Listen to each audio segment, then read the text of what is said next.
The film begins with documentary footage recounting the history of Norwegian tsunamis, which have caused tragic events several times. A landslide that occurred on the night of January 5, 1905, struck while people were sound asleep. This happened in Lodalen, in Nordfjord, when a large portion of the mountain collapsed into the sea, killing 63 people. A 40-meter-high tsunami swept away everything along the shore. Many years have passed since the tragedy, but people still live in danger. According to observations, there are 300 unstable mountainous areas across the country. Everyone knows that the next major landslide is only a matter of time. The most likely location is Geiranger, where part of the mountain Akerneset looms over the fjord. Its massive unstable section could collapse into the sea at any moment, triggering another tsunami. Here, the formation of cracks is actively monitored, but can people be warned about the danger in advance? Geologist Christian Eikjord lives in the small Norwegian village of Geiranger with his wife, Idun, and their 2 children, Julia and Sondra. One day, he returns home by ferry from a nearby town while everyone is busy with their own activities. His daughter is cooking, and Idun is fixing the sink, leading to a suggestion to call a plumber. However, Idun handles the task skillfully with a wrench. All this, however, is about to end, as the family is moving to a big city where a new house controlled by a remote and a phone awaits them. Christian's childlike excitement about the house is evident. Christian is anxious because he is not just changing his place of residence, but also his job. He even considers throwing out all his shirts, though they aren't that old. Now he will work for an oil company and seeks change in every aspect of his life. Eden supports this ambition, believing it will benefit their relationship.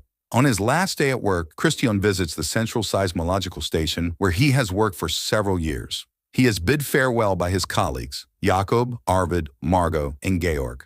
They laugh at his concerns and wish the family all the best in their new life. Jakob, the manager, delivers a speech praising Christian's work ethic, calling him intelligent and diligent, though admittedly overly meticulous. The friends toast to his future success, and Christian begins packing his belongings. However, just before leaving, Christian notices that the sensors show a sharp drop in groundwater levels in 2 areas of the mountain, though no other alarming events have occurred.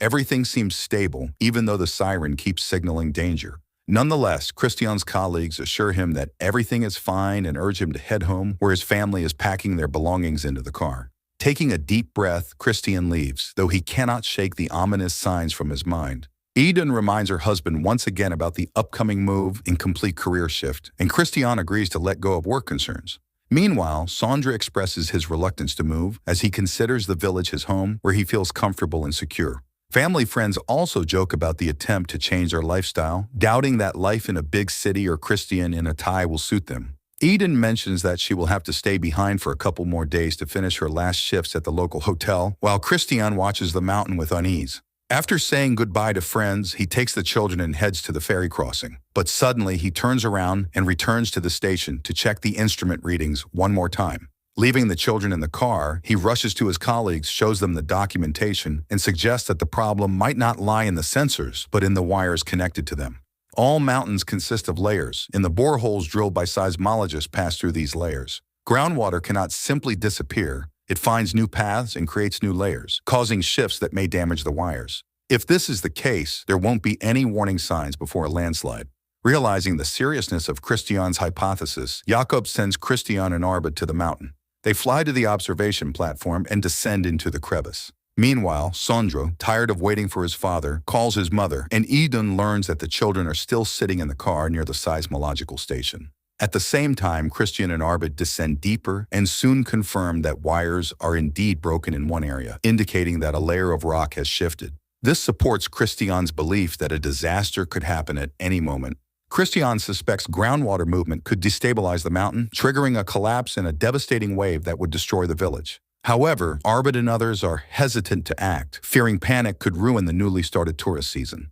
The station manager orders increased monitoring, but dismisses Christian's concerns as broken wires aren't definitive proof. A distraught Christian leaves and discovers that it's already evening. His children, tired of waiting for him, have gone to the hotel to be with their mother. He drives to Eden, who is furious at him. Christian is forced to apologize. After a tense conversation, Idun agrees to postpone their departure until the next day and to spend the night at the hotel, as their home is now empty, with furniture tossed into the dumpster. However, Julia asks to visit their house one last time to say goodbye. She and Christian leave while Sandra stays behind at the hotel. At home, Christian retrieves a mattress for Julia and an armchair for himself from the dumpster, intending to spend the night there. While doing so, he notices a box containing his old papers. Meanwhile, Jakob and Arvid, who are spending the night monitoring the observation station in the mountains, discuss Christian's behavior. They doubt someone as restless as him will last long in an oil company and speculate that his family will soon return to their town. After all, these mountains have a way of holding on to people. As darkness falls over the fjord, people head to bed. Sondre, unable to sleep, grabs his skateboard and heads to the hotel's basement, where he rides it through the corridors. Back at the station, the sensors are triggered again. Margot calls Jakob and Arvid to report the readings. The sensors indicate that the mountain has compressed in an unusual way, which shouldn't be possible. The men decide to go to the crevice to investigate further. At the same time, Christian, unable to sleep, digs through the box of old reports on seismic activity in Norway. He finds evidence that in 2 previous landslides, the mountain cracks did not widen beforehand, but instead compressed. Armed with this discovery, Christian calls the station and urges Margot to bring Arvid and Jakob back immediately. He explains that the compression of the cracks often precedes a landslide. His findings are relayed to Arvid, and Christian insists they return.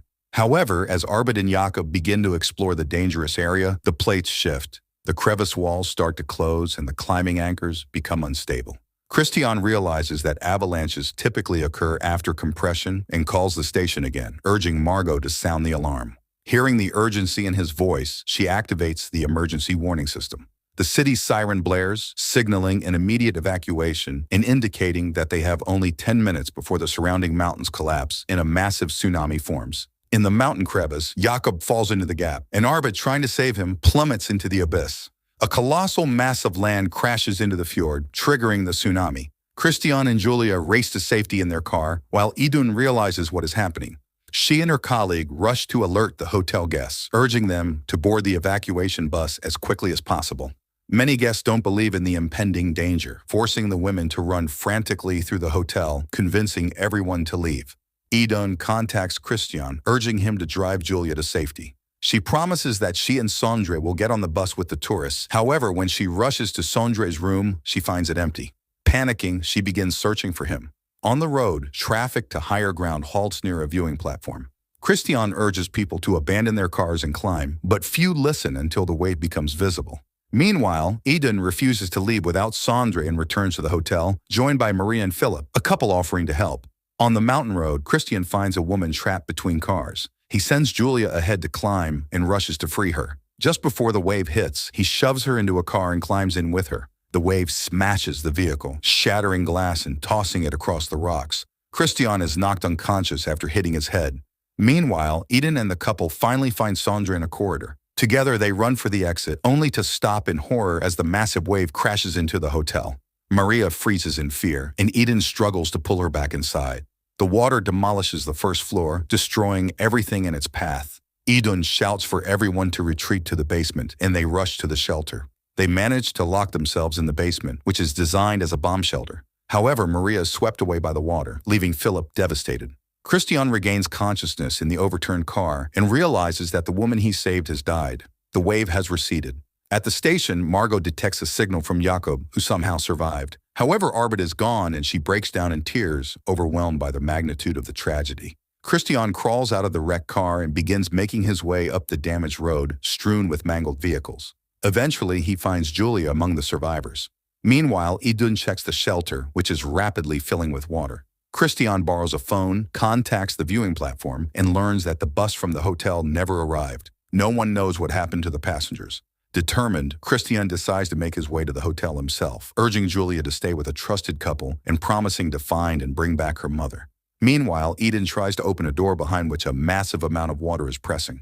Realizing that opening it could doom them all, they close the door again and attempt to seal the gaps with their jackets. Idun reminds them that once the corridor fills with water, the pressure inside and outside the room will equalize, allowing them to swim out without being swept away by a powerful current. Christian, making his way along the road, sees destroyed houses and scattered corpses.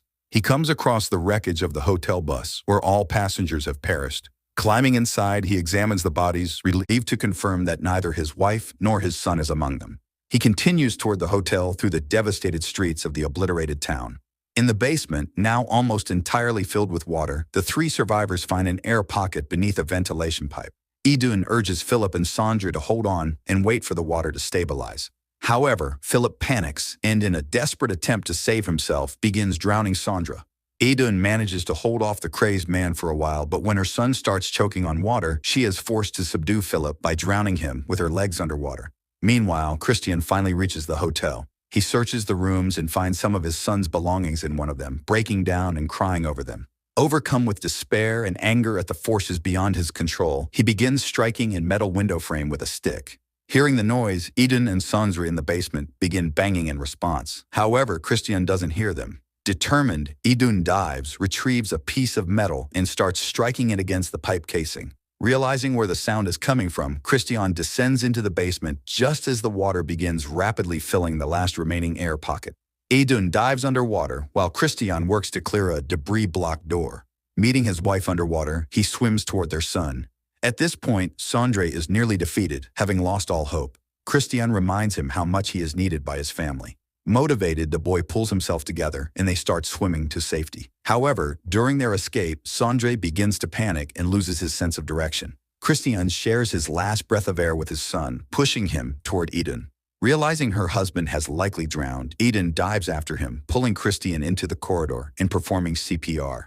As Idun starts losing hope, Sandra refuses to give up. He continues resuscitation efforts until, finally, Christian regains consciousness. The family embraces, overjoyed to have survived. Morning arrives and rescue teams reach the town. Julia, left in the care of family friends, anxiously watches every passing vehicle, desperately hoping to see her parents, but they are nowhere to be found. Suddenly, she spots her father, mother, and brother walking down the road. Overcome with emotion, she runs toward them. Around them, survivors begin to stir, haunted by the horrors of the previous night.